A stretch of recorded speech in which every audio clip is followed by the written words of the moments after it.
తండ్రి, కుమార, పరిశుద్ధాత్మ మధ్య ఉన్న సంబంధాన్ని గురించి ఎప్పుడైనా ఆలోచించారా? తెలుసుకుందామా వారిని గురించి?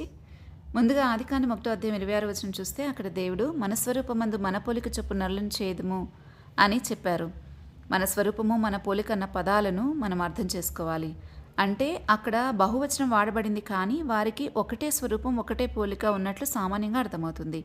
ఎలాగైతే మనం ప్రాణం, ఆత్మ, దేహం కలిపి ఒక్కరమై ఉన్నామో అలాగే తండ్రి అయిన దేవుడు, వాక్కు అయిన దేవుడు, జలములపై ఎల్లాడుచున్న దేవుని ఆత్మ, ముగ్గురు తండ్రి, కుమార, పరిశుద్ధాత్మ ఏకమై సృష్టికర్తగా అక్కడ కనిపిస్తూ ఉన్నారు.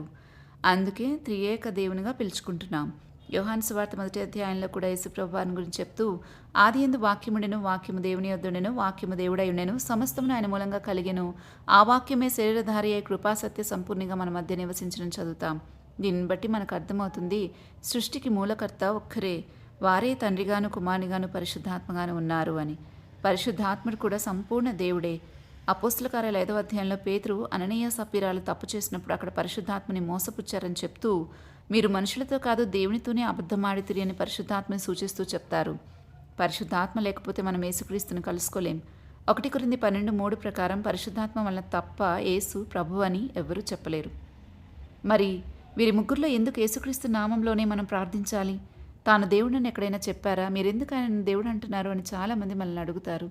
యోహాను సువార్త 10:30 యేసుప్రభు అన్నారు, నేను తండ్రియు ఏకమై ఉన్నాము అని.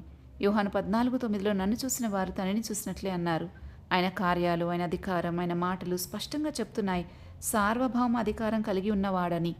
ఇంకొక గొప్ప విషయం చూడండి, కీర్తన 23:1 దావీదులా అంటున్నాడు, యెహోవా నా కాపరి అని. యోహాను 10:11 యేసుప్రభు చెప్పారు, నేనే మంచి కాపరిని అని. కీర్తన 27:1 దావీదన్నాడు, యెహోవా నా వెలుగు, నా రక్షణ అని. యోహాను 8:12 యేసుప్రభు అన్నారు, నేనే లోకమునకు వెలుగై ఉన్నాను అని. తండ్రి ఏమై ఉన్నాడో క్రీస్తు అదే అయి ఉన్నాడు. అందుకే కొలస్స 2:9 రాయబడింది, దైవత్వం యొక్క సర్వ పరిపూర్ణత శరీరముగా క్రీస్తునందు నివసించుచున్నది అని.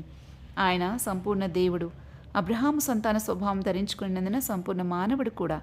ఆయన నామంలోనే ఎందుకు ప్రార్థించాలి అంటే, శిల్వ మరణం పొందేంతగా తను తాను తగ్గించుకుని విధేయత చూపించినారు కాబట్టి, పరలోకమందున్న వారిలో కానీ, భూమి మీద ఉన్న వారిలో కానీ, భూమి క్రింద ఉన్న వారిలో కానీ ప్రతివాని మోకాలు యేసునామమున వంగునట్లు, ప్రతివాని నాలుక తండ్రి అయిన దేవుని మహిమార్థమై యేసుక్రీస్తు ప్రభు అని ఒప్పుకున్నట్లు దేవుడు ఆయనను అధికంగా హెచ్చించి ప్రతి నామమునకు పైనామమును ఆయనకు అనుగ్రహించెను.